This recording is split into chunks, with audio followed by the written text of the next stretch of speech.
나뭇가지를 이용해 뭔가를 건져냅니다. 요즘은 좀처럼 보기 힘든 도룡뇽 알.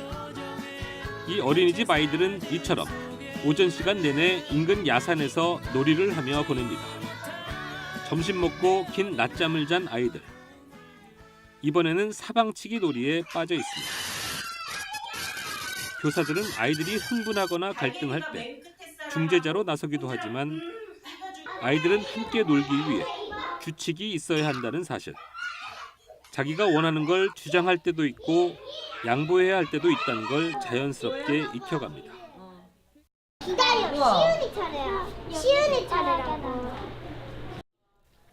오후 5시. 이번에는 모래놀이 삼매경에 빠져 있는 아이들. 안녕하세요. 안녕. 정규 보육 시간은 끝났지만 아이들은 부모가 데리러 오는 오후 7시 전까지 나이와 상관없이 어울려 시간을 보냅니다. 미취학 아동의 부모가 협동조합을 만들어 직접 보육을 하는 것으로 알려진 이른바 공동육아 어린이집. 사교육을 멀리하고 생태와 놀이 중심 교육, 친환경 먹거리 등을 지향하는 부모들이 모인 곳인데 입소문을 타고 전국 곳곳에 퍼져 있습니다. 저희가 인지 교육을 지향하고 그리고 아이들은 놀면서 큰다라는 그런 지향점 같은 부모들이 모이는 거잖아요. 그러니까 이 방향이 맞나라는 고민을 하면서 시작을 했는데 지금은 그런 거에 대해서 서로 위안이 되고 또 이 방향이 맞다라는 확신을 서로 주게 되는 것 같아요. 잠시만요. 안녕.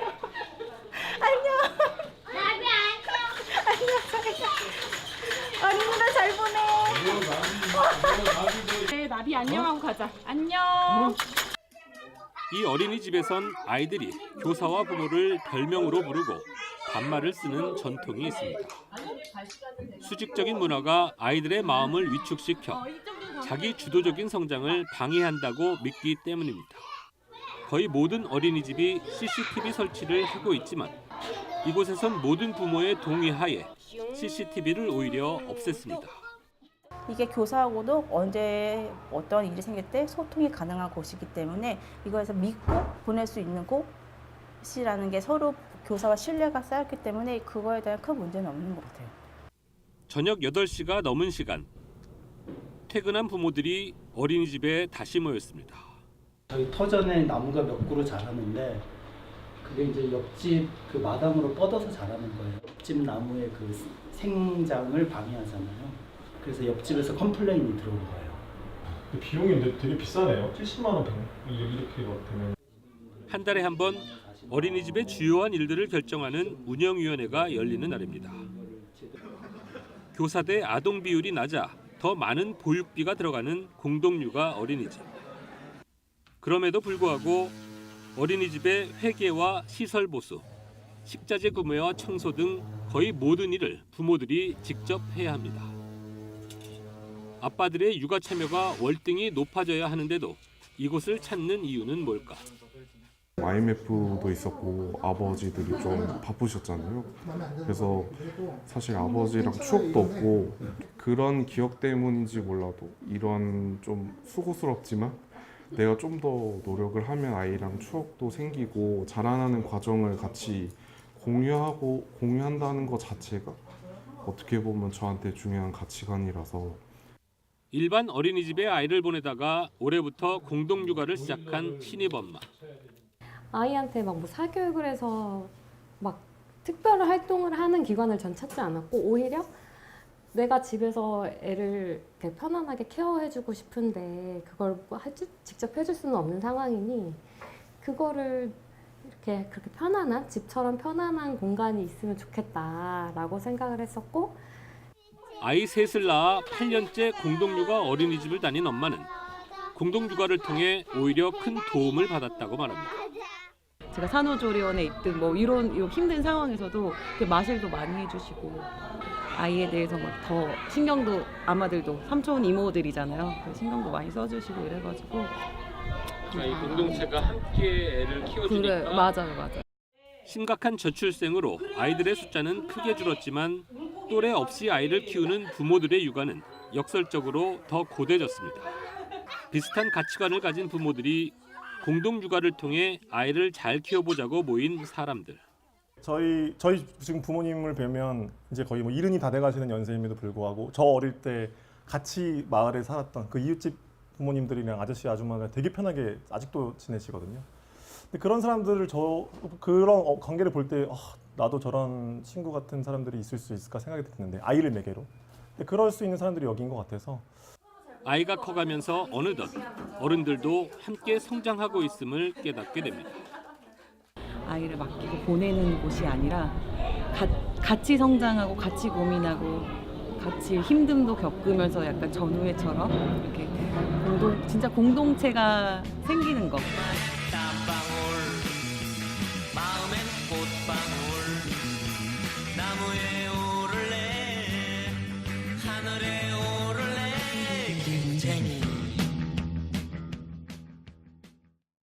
시청자 여러분 안녕하십니까? 1,700만 경기도민, 인천 시민들과 함께 수도권의 다양한 이슈들을 심도 있게 짚어보는 인사이드 경인의 이현진입니다.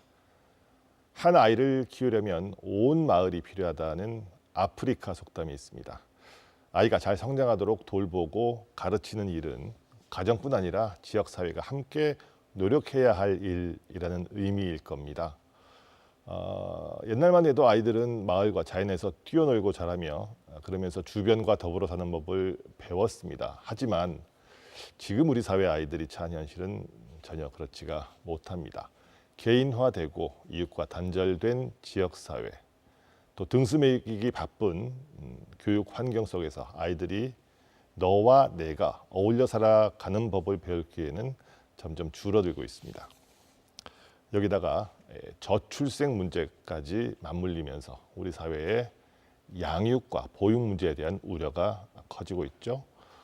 자, 이런 가운데 여러 부모들이 조합을 이뤄서 함께하는 공동 육아가 대안적 육아, 돌봄 방식으로 주목받고 있습니다.